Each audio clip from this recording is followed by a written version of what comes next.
welcome back to the Scooby Dooby Hunter YouTube channel. This is the first video in a series of me replaying through the Halo campaigns for the first time since I was a child, some of which I have never played before. This isn't quite a retrospective, but it's almost there. I'm sure if I did a bit more research you could consider it one, but this is the video on Halo Reach. I'm playing them in chronological order. I haven't played Halo Reach since I was at least, what? I want to say 13, so 7 years ago. But I'm nostalgic for it in a way that I've never felt towards any game before.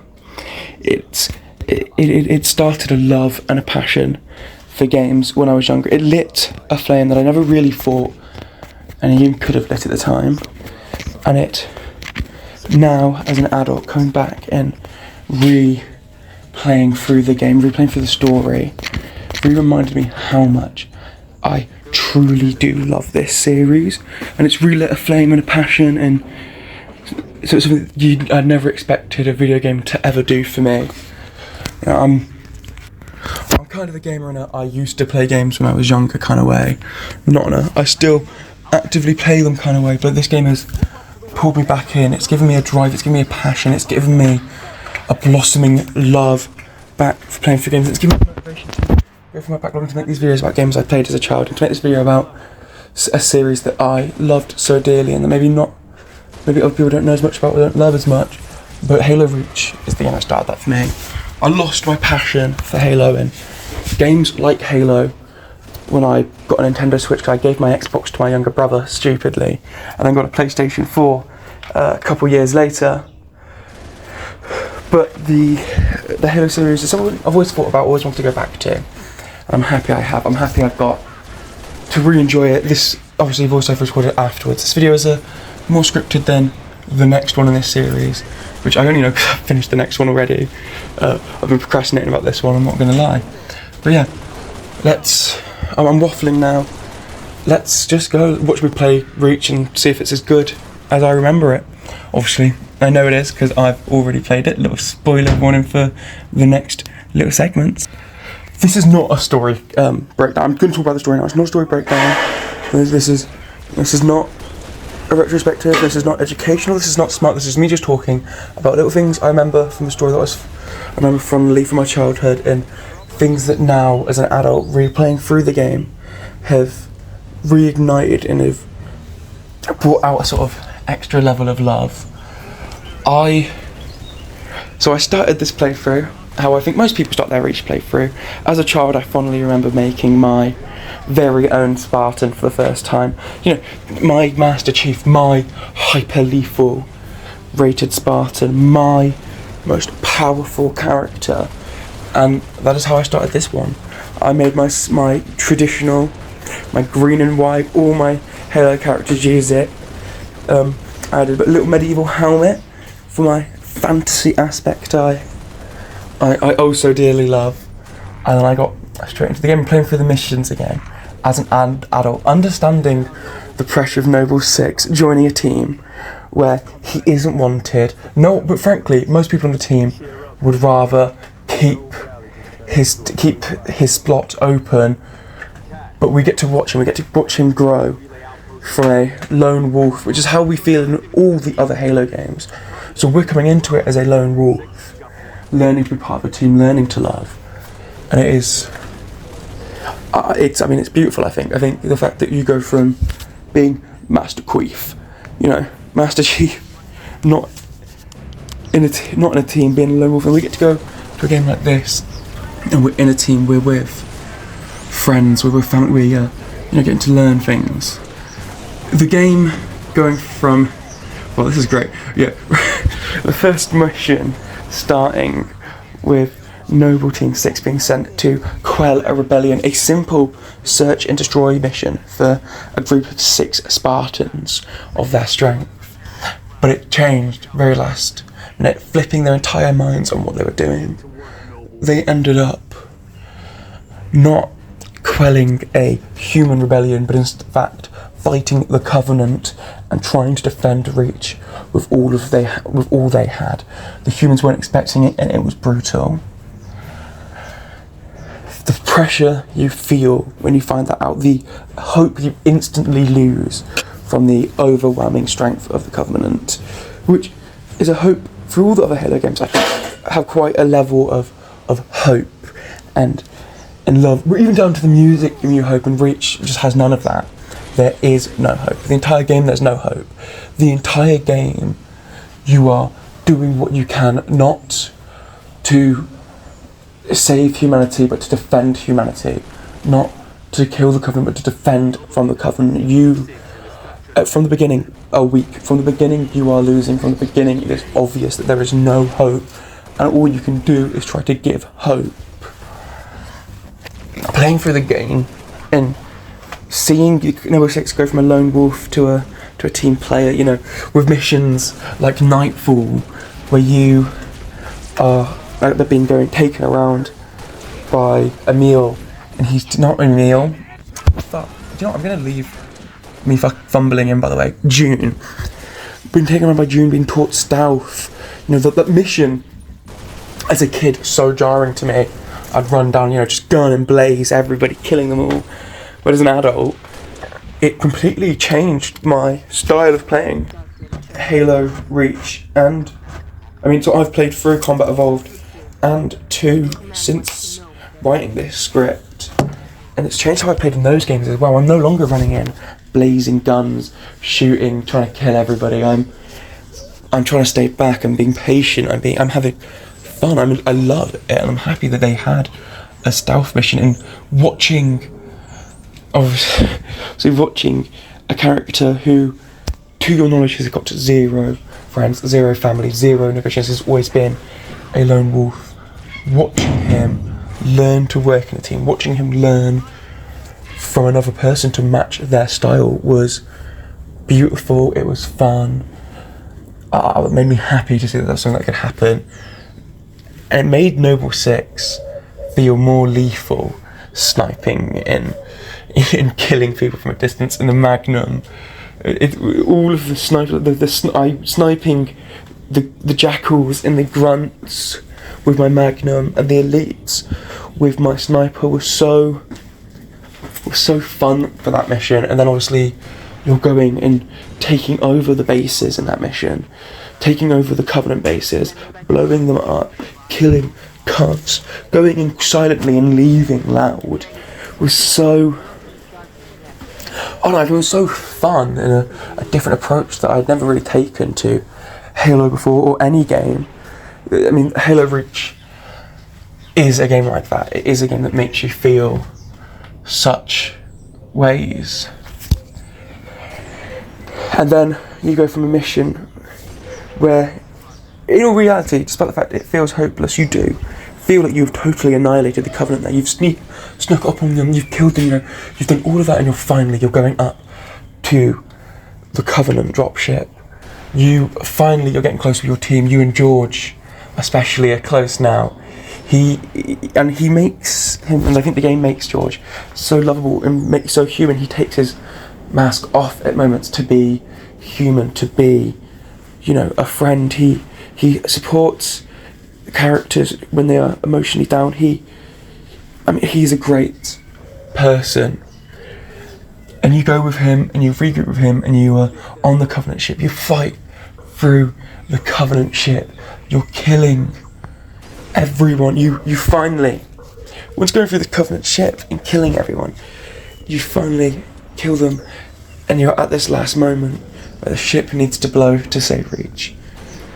And George sacrifices himself, knowing that he was going to save the place he loves, knowing that he was going to be the human to save humanity. And his death was beautiful. And I'm going to touch on all the deaths later on in its own section, but what he did and the way he did it was so amazing. And then you go from that into, well, you know, you don't go directly into that. No, you do. You go from that into the city, weak, thrown down from the Covenant dropship, fighting your way through, killing these Covenant, killing these things, trying to escort these people to safety. This is no longer a a search and destroy. This is no longer a defend reach. This is an evacuation. Your sole job, your sole purpose is to save humans, to get them to safety. And you do. You get them through, you get them up to the Pelican on top of the tower, you save them. And then you make your way back to Noble Base, knowing that George died, knowing that no one else in Noble Team knows this yet. And you get back to Noble Base, and everybody's there, have a moment of reality where you all know you've lost this war, you all know you've lost this battle, and then you have to break the news to your team, a team who didn't particularly want you there, that another member is dead. You have to break the news that George is dead, and in a moment of candour from everybody on Noble Team, a moment of mourning and reflection, all together as a team, as friends, a moment of weakness and openness, everyone mourns together, and just as everyone's mourning, it starts getting glassed, and Reach is being bombed, Reach is being nuked. Noble Team, not having much warning, not having much time to prepare, put their helmets on and leave and run and activate their armours, and they're ready and they're running, and you and the elevator down with Kat have a moment of candour where she opens up, she shows her weakness, she shows her fear about the bombing. It's her first time, and just as she shows her fear, she gets shot directly through the skull, right in front of everybody. Everyone watches Kat die, and there's nothing you can do. You just have to go back to the mission. And you do. You go back, you fly around the city in your Pelican, going to these locations to save and help the last people with their missions, and to help the last people evacuate the city. The city is no longer savable. The city is no longer as to take back. The city is gone. The city, the planet, everything you were fighting for is about to be burnt down, blown up, changed. You're flying around and fighting for a skyline that is actively changing in front of you the entire time. And it is beautiful, it is scary, and it is hopeless. And you go through it, you get through it, you save all the people you can, you do all the things you can, and finally you save yourselves and you leave. But it's not long that you are safe, because just as you escaped, you're given a new mission. You must go to Sword Base, you must neutralise the enemies and take it back.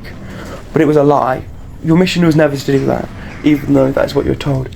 You get to Sword Base, and then you're updated by your AI, by your person who's giving you the commands from head office, that actually they want you to go under Sword Base.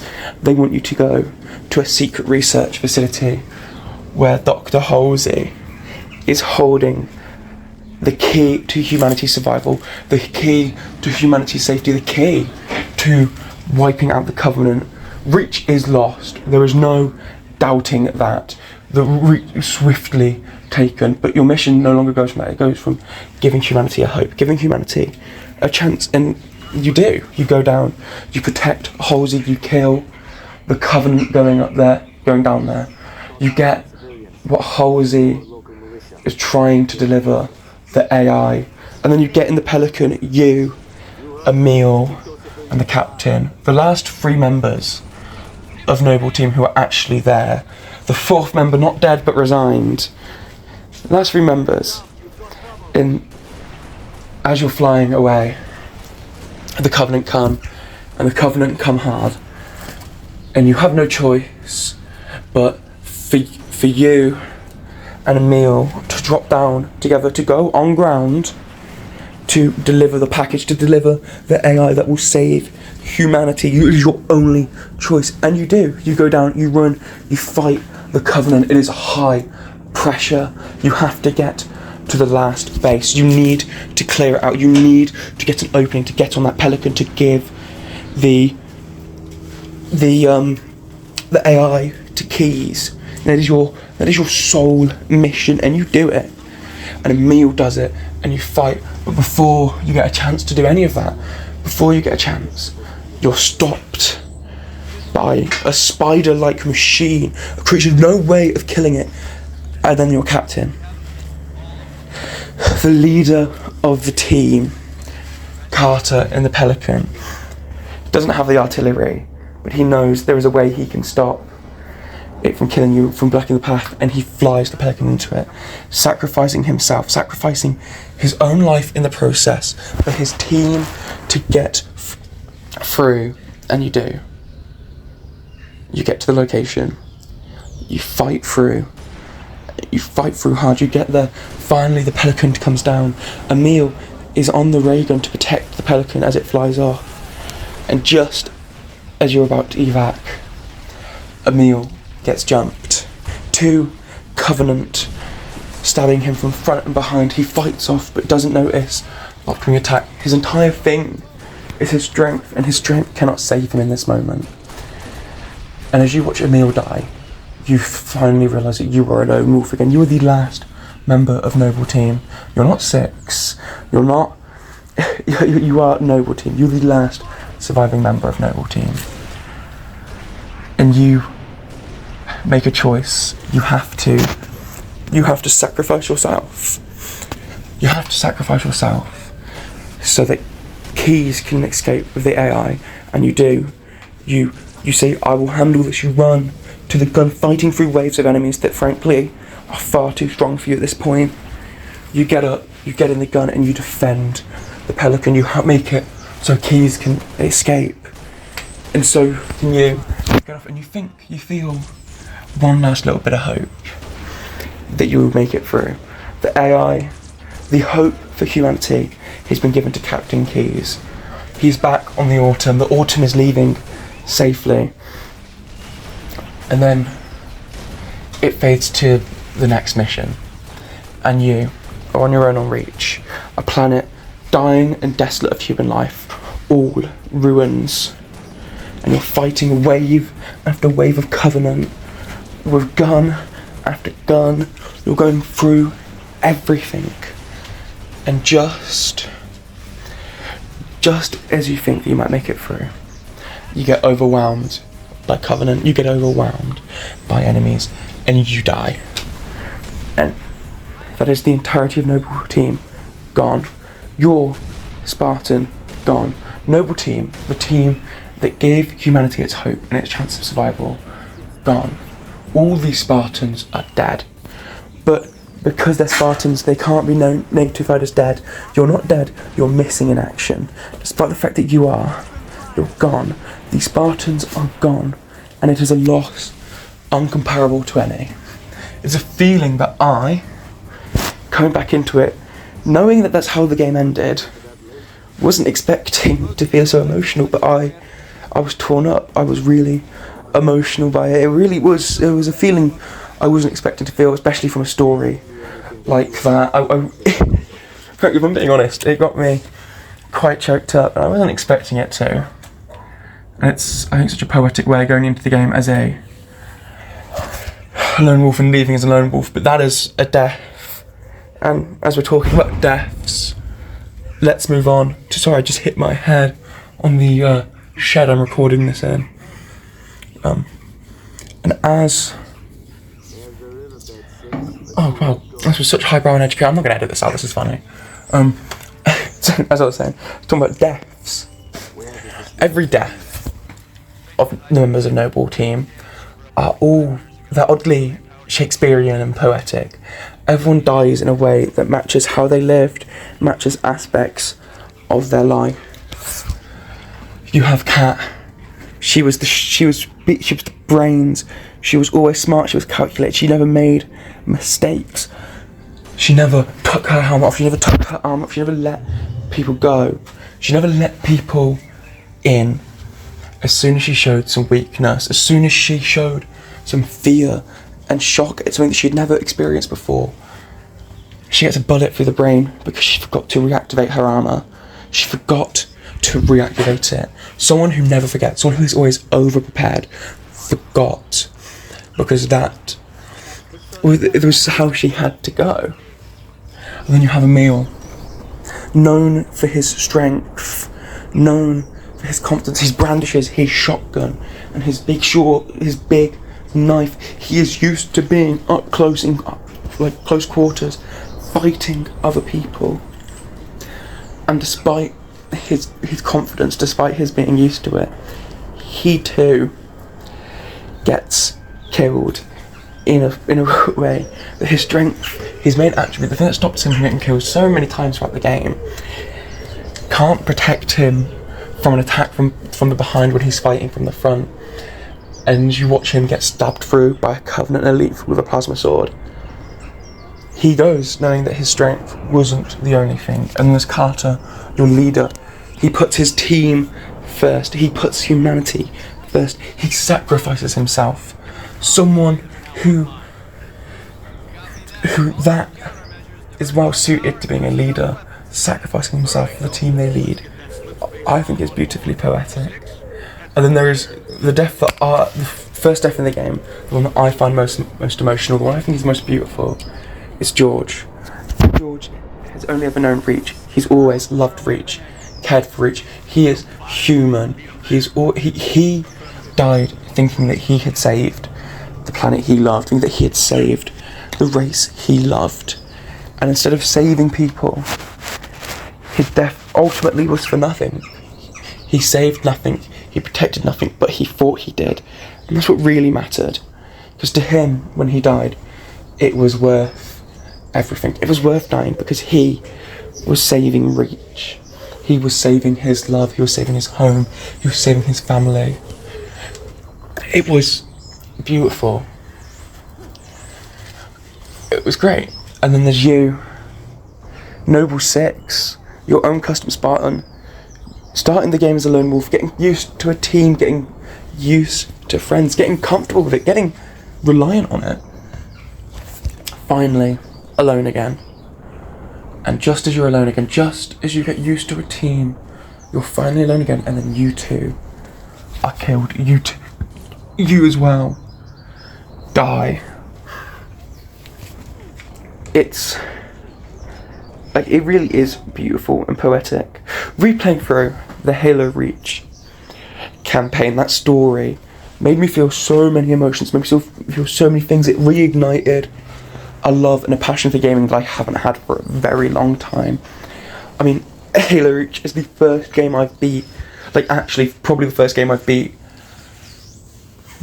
in the past, I want to say, 6 months. I beat Clair Obscur, and then until beating Clair Obscur, I hadn't played a game through to completion for months after, and then since haven't until Halo Reach, and played Halo Reach, and the campaign of that game made me feel so many emotions, made me feel so many things that I've since beat, and the whole other game I'm halfway through, another in this series. It reignited a passion for beating campaigns and story games. It reignited a love for story games that I hadn't felt in a while.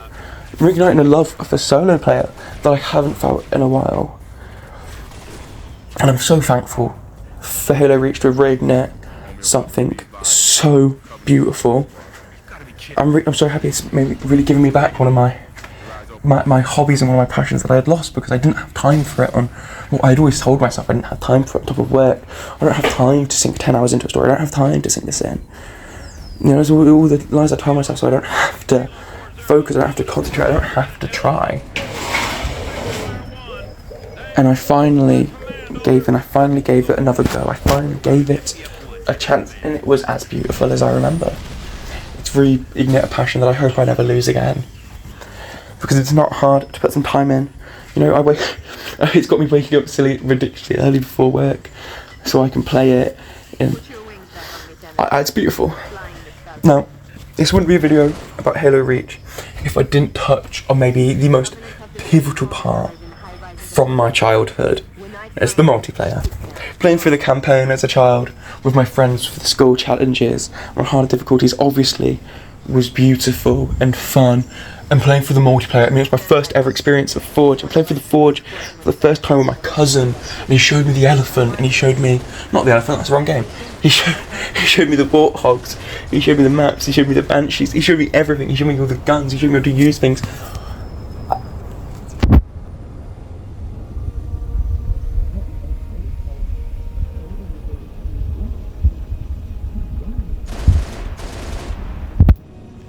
amazing. I mean, I haven't played much of the campaign. I'm not playing the campaign for these videos. Not the campaign, the multiplayer. I'm not playing the multiplayer because I think the multiplayer for these videos, one, it's old, they're not as active. I must play the Master Chief Collection, but they are beautiful. I love it. That's enough on the multiplayer though. I don't want to talk too much about it. Right. My conclusions after replaying through Reach. I loved this game as a child. I truly loved it. As a child, it lit a flame and a passion for story games. Not many could have for me. And now as an adult, with so many things going on, it's rekindled that flame. It's relit my passion. It's relit my love. It's beautiful. Replaying through this game had me feeling how I did. As a kid, I was new to games, I was new to stories. When replaying through it really brought me back to that time in my life in quite a fun and beautiful way. I got to feel memories, I got to reminisce with my friends after playing this about our times as kids playing it and telling our stories and our battles as if real life, as if this fictional game we played as kids was our real life, because we played so much of it. We played more of the game. It's because then we did do things in our real life. We'd go to school and we'd go straight onto the game, and it made me feel the same way. You know, before work playing the game, and as soon as I got home playing the game, it made me feel the same way. And it bringing back memories of racing around in the forge and killing my friends, and the thinking about the level of escapism it gave me as a kid, escapism that I needed as a kid, made the game so much more beautiful to me, I believe. I think Halo Reach is maybe the best prequel of all time. It shows the origin for the hope that you feel in the rest of the games without forcing you to feel the hope from those games. It is a hopeless game, and you feel that throughout the entire story, but you know that you are giving hope to later stories, to later parts, to later games. I think it's amazing. And with all of that being said, I love Halo Reach. Even now, as an adult, with a career and a partner and a baby on the way, even with all the things going on in my life, I still love Reach. I still think Reach is important. I still think Reach is a pivotal part of my life. I will come back to Reach, maybe to play Forge, maybe to play the campaign again one day, because it holds up. Even now, 2026, it holds up.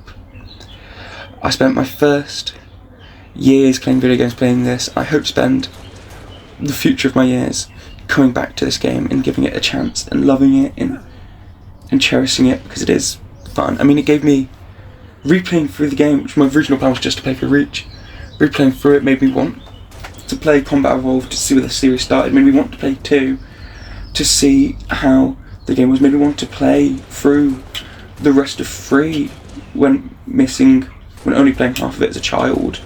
Maybe want to replay 4, maybe want to try OST for the first time. The fact that a game so old can make me want to do so many things, when I frankly kind of have lost my passion for gaming, is great. I'm thankful I got to replay through it, and I'm thankful it gave me the passion to do all of this and to talk about it. So, thank you for listening to me chat absolute waffle about a game that frankly I'm sure not that many people are interested in or care about, but I am about it. So thank you for watching, thank you for listening to me talk about something so deeply special and personal to me. And all that being said, Scooby-Doo.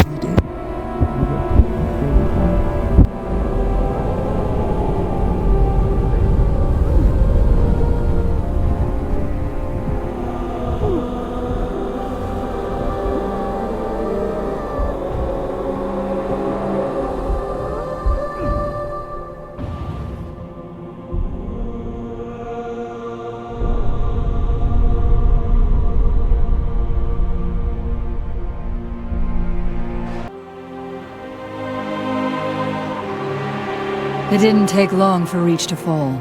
Our enemy was ruthless, efficient, but they weren't nearly fast enough. For you had already passed. Because of you, we found Halo, unlocked its secrets, shattered our enemy's resolve.